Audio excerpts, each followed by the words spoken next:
బిస్మిల్లాహిర్రహమానిర్రహీం. I dream ప్రేక్షక మహాశయులందరికీ అస్సలాము అలైకుం వరహమతుల్లాహి వబర్కాతు.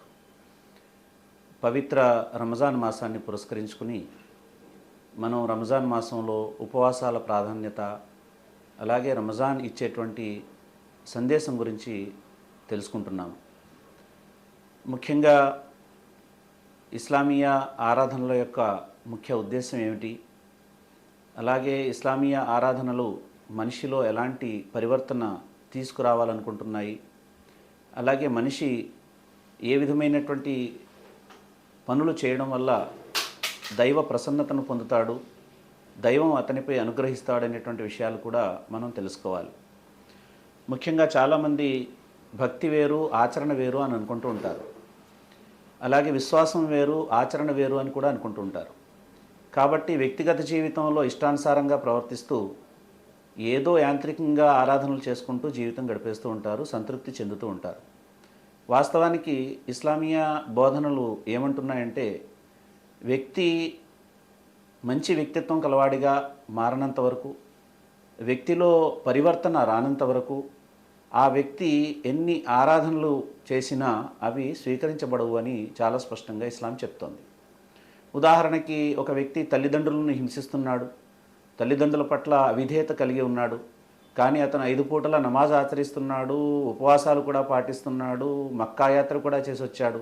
కానీ ఇస్లామీయ బోధనలు ఏమంటున్నాయంటే, మానవ మహోపకారి ముహమ్మద్ సల్లాల్లాహు అలైహి వసల్లం అంటున్నారు, నీ తల్లిదండ్రులు ఎప్పటి వరకు అయితే నీతో సంతుష్టులుగా ఉండరో నీ ఆరాధనలు దేవుడు అప్పటి వరకు స్వీకరించడు అని చెప్పడం జరిగింది. అలాగే ఒక వ్యక్తి అక్రమ సంపాదన సంపాదిస్తున్నాడు, ఇతరులను మోసం చేస్తున్నాడు, అలాగే ఇతరులను మోసం చేసి ద్రోహం చేసి సంపాదిస్తున్నాడు, లేదా ఇతరుల హక్కుల్ని కాజేస్తున్నాడు, లేదా ఇతరులకు నష్టాన్ని కలిగించేటువంటి వస్తువుల్ని అమ్మి వ్యాపారం డబ్బు సంపాదిస్తున్నాడు, లేదా వడ్డీ వ్యాపారం చేస్తున్నాడు, అబద్ధాలు అసత్యాలు చెప్పి సంపాదిస్తున్నాడు, అక్రమ సంపాదన సంపాదించి అతను ఏ ఆరాధన చేసినా దానిని దేవుడు స్వీకరించడు అని మహాప్రవక్త ముహమ్మద్ సల్లాల్లాహు అలైహి వసల్లం చెప్పడం జరిగింది. కనుక పవిత్ర రంజాన్ మాసాన్ని పురస్కరించుకుని మనం పాటించేటువంటి ఉపవాసాలు మనకు మేలు చేకూర్చాలంటే, ఈ ఉపవాసాల ద్వారా ఉపవాసాలు కోరేటువంటి మార్పు మనలో తెచ్చుకునే ప్రయత్నం మనం చేయాలి. అందుకని మనం సంకల్పంలో ఏం చేయాలి అంటే, ఓ దేవా, నాకున్నటువంటి ఆదాయ మార్గాలు ఏవైతే ఉన్నాయో వీటిలో ఏమన్నా లోపాలు ఉన్నాయా అని ఒకసారి ఆలోచించాలి. ఆలోచించి ఏదైనా దైవానికి ఇష్టమైనటువంటి అయిష్టమైనటువంటి ఏదైనా ఆదాయ మార్గాలు ఉంటే వాటిని మనం వెంటనే వదులుకోవాలి. అలాగే మన తల్లిదండ్రులు కానీ, మన చెల్లాయిలు అక్కలు కానీ, మన బంధువులు కానీ, మన స్నేహితులు కానీ, మన ఇరుగు పొరుగు వారు కానీ, మన నోటి ద్వారా మన చేతల ద్వారా మనకు సంబంధించినటువంటి వ్యవహారాల ద్వారా ఒకవేళ వాళ్ళు మనతో అయిష్టంగా ఉన్నట్లయితే మనం వెంటనే వాళ్ళ దగ్గరకు వెళ్ళి క్షమాపణలు కోరుకోవాలి. ఇక నుంచి నా జీవితంలో ఎప్పుడూ కూడా మిమ్మల్ని ఇబ్బంది పెట్టను అని చెప్పి వాళ్ళకు మనం హామీ ఇవ్వాలి. ఆ విధంగా మనల్ని మనం సంస్కరించుకునేటువంటి ప్రయత్నం చేస్తూ ఉపవాసాలు పాటిస్తే, నమాజు ఆచరిస్తే అప్పుడే వాటిని దైవం స్వీకరిస్తాడు. కనుక ప్రియమైనటువంటి నా సోదర మహాశయులారా, సోదరిమణులారా, మనం ఇటువైపు ఆలోచించే ప్రయత్నం చేద్దాం. వాస్తవానికి రంజాన్ నెలలో చాలామంది ఉపవాసాలు పాటించే సమయంలో ఏం కోరుకుంటారంటే, ఉపవాసాన్ని సెహరీ టైం దాటిపోయిన తర్వాత ఒకవేళ నిద్ర మెలకువ అవుతే ఉపవాసాన్ని కంటిన్యూ చేయొచ్చా చేయకూడదా అని చూస్తారు. మరికొంతమంది రంజాన్ నెలలో మర్చిపోయి ఏదైనా ఉపవాసం పాటించే సమయంలో ఏ టిఫినో లేక డ్రింకో మంచినీళ్ళో తాగేస్తే ఉపవాసం ఉంటుందా లేదా అని చూస్తారు. ఈ విధంగా భౌతికపరమైనటువంటి నియమాల్ని తప్పనిసరిగా పాటించే విషయంలో చాలా జాగ్రత్తలు తీసుకోవడం మనం చూస్తూ ఉంటాం. ఒక సెకండ్ ముందు కూడా ఇఫ్తార్ చేయకూడదని ఇఫ్తార్ చేయకుండా ఉంటాం. ఒక సెకండ్ దాటిన తర్వాత సెహరీ చేయకూడదని మనం నియమం పాటించుకుని మరీ స్థిరంగా ఉంటాం. కానీ దైవ న్యాయస్థానంలో బాహ్యపరమైనటువంటి ఆచరణ కంటే, బాహ్యపరమైనటువంటి వేషధారణ కంటే అంతర్గత విషయాలకు ఎక్కువగా స్వీకారయోగ్యం ఉంటుంది. కనుకనే మనం మన ఆంతర్యాన్ని సంస్కరించుకునేటువంటి ప్రయత్నం చేయాలి. మనిషి ఆంతర్యాన్ని సంస్కరించుకోకుండా, మనిషి మనస్సు పరిశుద్ధం కాకుండా అతను బాహ్యపరమైనటువంటి ఎన్ని రకాల జాగ్రత్తలు తీసుకున్నా సరే అతని ఆరాధనలు స్వీకరించబడవు. ఉదాహరణకి, మహాప్రవక్త ముహమ్మద్ సల్లల్లాహు అలైహి వసల్లం వారి కాలంలో 2 వ్యక్తులు రంజాన్ నెలలో అసర్ నమాజ్ ఆచరించి నమాజ్ చదివి వాళ్ళు బయటకు వెళ్ళిపోతుంటే విశ్వకారుణ్యమూర్తి ముహమ్మద్ సల్లల్లాహు అలైహి వసల్లం వాళ్ళని వెనక్కి పిలిచి, నాయనలారా, మీరు మరలా వజూ చేయండి, మరలా నమాజ్ చదవండి, మీరు పాటించేటువంటి ఈ ఉపవాసాన్ని కంటిన్యూ చేసి తర్వాత దినాల్లో దీన్ని ఖజాగా పాటించండి అన్నారు.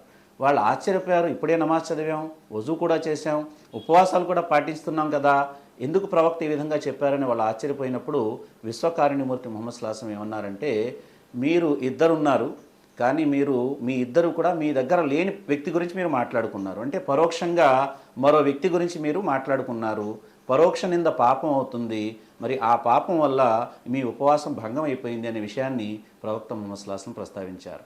అంటే మనం బాహ్యపరమైన ఎన్నో జాగ్రత్తలు తీసుకున్నప్పటికీ కూడా ఎదుటి వాళ్ళని నిందించడం కానీ, చాడీలు చెప్పడం కానీ, అసత్యం మాట్లాడడం కానీ, ఇతరులతో వాగ్వివాదానికి దిగినప్పుడు అశ్లీలమైనటువంటి మాటలు మాట్లాడడం కానీ, బూతులు మాట్లాడడం కానీ, పరుష పదజాలాన్ని ఉపయోగించడం కానీ, లేదా కళ్ళతో వ్యభిచారం చేయడం కానీ, నోటితో వ్యభిచారపు మాటలు మాట్లాడడం కానీ, చెడులు వినడం కానీ, ఇవన్నీ చేస్తూ బాహ్యపరంగా మనం ఉపవాసం ఉన్నామా లేదా అని చూసుకోవడం వల్ల ఏ విధమైన ప్రయోజనం లేదు అనేది మనకు చాలా స్పష్టంగా అర్థమవుతుంది. కనుకనే మనం మన అంతర్గత వ్యవహారాల్ని సక్రమంగా చేసుకోవడానికి ప్రయత్నం చేయాలి. దివ్య ఖురాన్లో సృష్టికర్త అయినటువంటి అల్లాహ్ ఈ విధంగా సెలవిస్తున్నాడు, ఖద్ అఫ్లహ మన్ జక్కాహ వ ఖద్ ఖాబ మన్ దస్సాహ. తన ఆత్మను పరిశుద్ధపరుచుకున్నవాడు సఫలీకృతుడయ్యాడు, తన ఆత్మను అణచిపెట్టినవాడు విఫలుడయ్యాడు అని చెప్పి అల్లాహ్ తఆలా ఖురాన్లో ప్రస్తావించాడు. అంటే ఆత్మను పరిశుద్ధపరచడం అంటే ఏమిటి?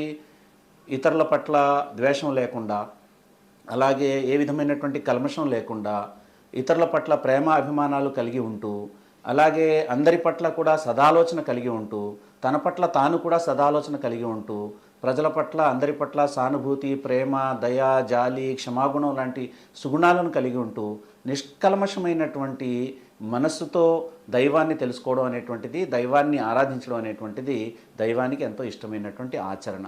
కాబట్టి మనం మన మనోమాలిన్యాల నుంచి మనల్ని మనం సంస్కరించుకునే ప్రయత్నం చేయాలి.